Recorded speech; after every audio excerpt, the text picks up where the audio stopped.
seems to be as prevalent among human beings as measles. It's something that simply happens, and we don't know why it happens. And although there are all sorts of techniques which claim to be able to promote it, and which are more or less successful in doing so, and sometimes rather less than more, nevertheless, there is this peculiar thing that happens to people. And it's been recorded as far back in time as we have any recording at all. And that is coming over people the peculiarly convincing sensation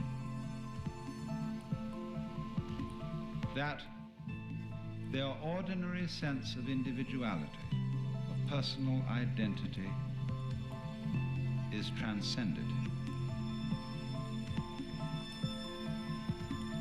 And the individual suddenly feels an experience that actually it could be described from a number of quite different points of view. But we could add up these dominant characteristics. That instead of the ordinary feeling that I as an individual confront a world that is foreign to me, that is not me, in this kind of experience, I find myself to be of one and the same nature or identity as the world outside me. In other words, I suddenly feel no longer a stranger in the world, but as if the external world were my own body.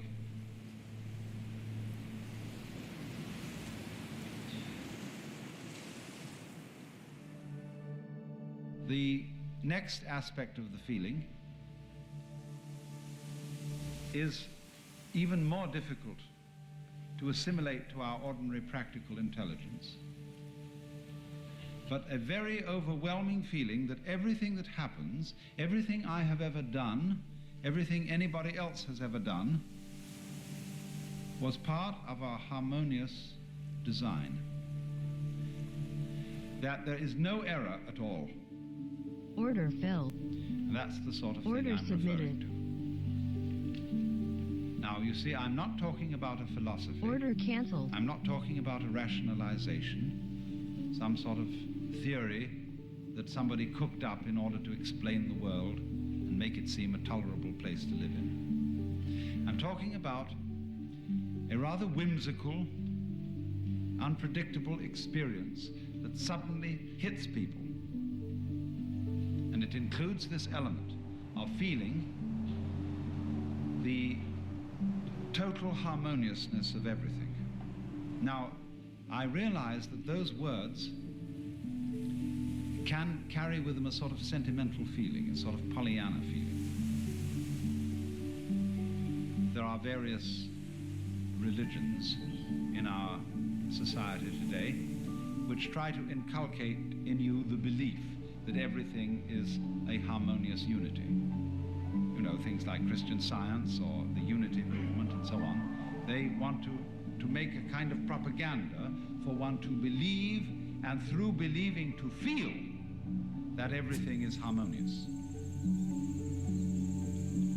Now, to my mind, that is a kind of pseudo-mysticism, because it's an attempt to make the tail wag the dog.